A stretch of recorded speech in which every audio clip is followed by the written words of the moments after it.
Hello again, welcome to the channel. We have a lovely artifact from U534 risen from the deep.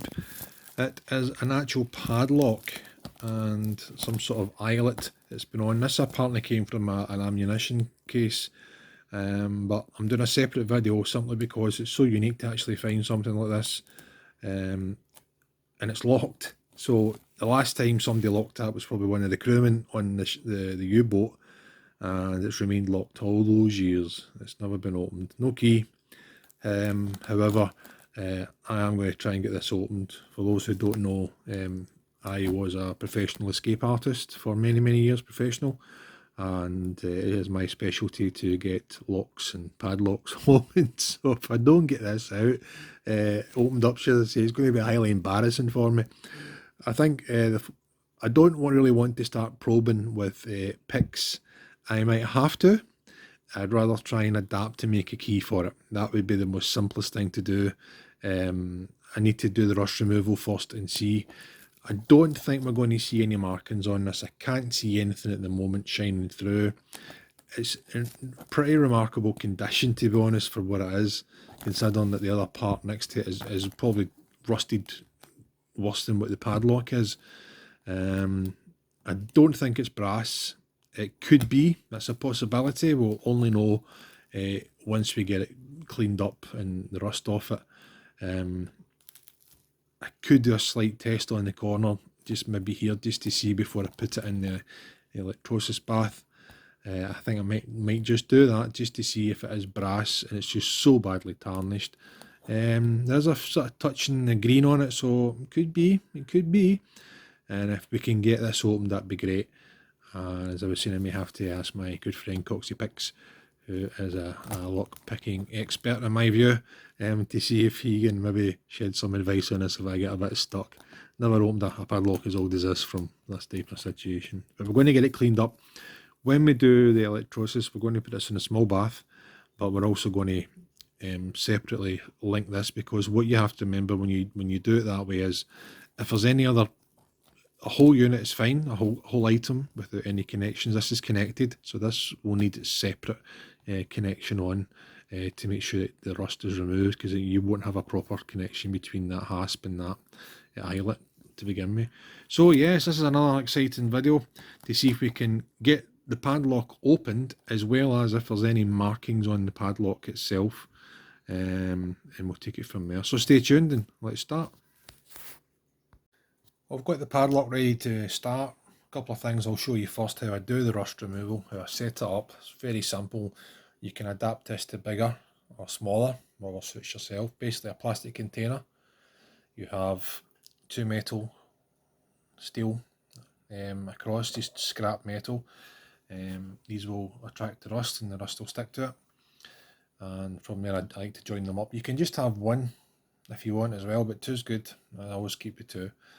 Clamp them on and then connect them up, and then you would take a battery charger, basically 12 volts power supply, and put the 12 volt connector there and put the earth onto the padlock.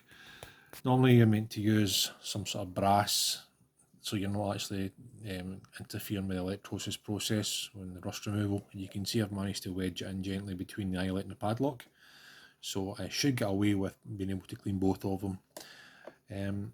You fill up the water, make sure that your item is submerged to make sure that everything isn't going to overflow, and you just put a plastic bar or a wooden bar across to support it. The water you put in can be household tap water, however it's better putting warm water in, and I believe it works better from my own experience. So you need to make it more conductive though. That's a bit of a interesting fact. Water will conduct electricity, but it's not great at doing it, because it needs, for this process anyway, it needs to be better. So this is where this comes into play. I would normally put a couple of tablespoons of that in. Basically it's super washing soda. As crazy as it sounds, it's actually got the key ingredients, which is sodium carbonate. That's the secret there. That's what we need, sodium carbonate. I would put that in first, mix it up, make sure it's all dissolved, then start the process. Put positive on, negative on, and you'll start to see it begin to bubble, which I'll show you right now.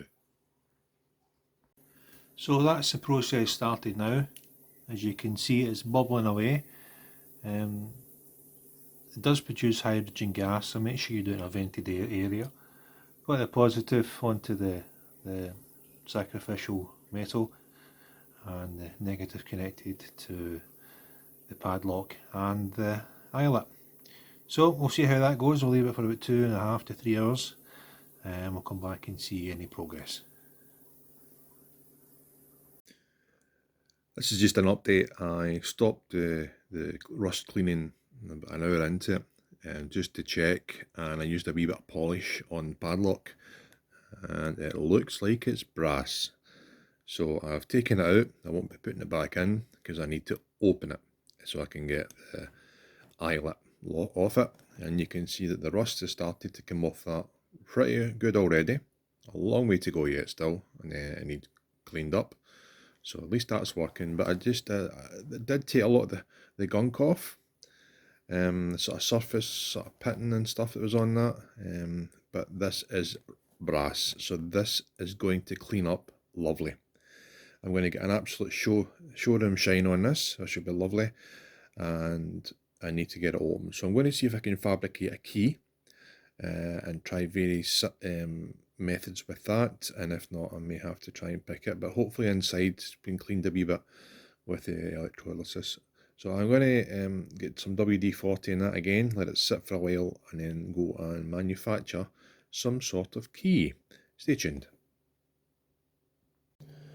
Well, this is the finished article. I did this video some time ago and haven't uploaded it because I've been so busy with other stuff, but I did get it buffed up and it's already tarnished again, believe it or not, by the time I've left it and come back, which was maybe a good few weeks. So it does certainly look better than what it was. However, I never got it opened. I gave it to a friend in England who is a lock specialist, and thanks to Cox's Picks, if you want to check out his information on YouTube, he does some fantastic padlock handcuff stuff, and he tried it as well and couldn't, and I think I tried as well, and it's down to the internal parts of the lock are actually beyond any use. They're seized, and I think they're actually broken inside as well. So rather than force it opened, I don't think that would be positive. So as it stands, the last time this was locked was either by a crew member on U534, or else it was by the German military when it was being put into the U-boat for storage from the dockside on loading up. Who knows? We'll never know, but we do know that this has survived at the bottom of the ocean for all those years, and now here it's here for everybody to see, which is great. I hope you enjoy these videos. I'll continue to make them. I think they're useful for historic purposes and insight into U-boat life and artefacts in general. So thanks for watching and stay tuned for the next one. Thank you.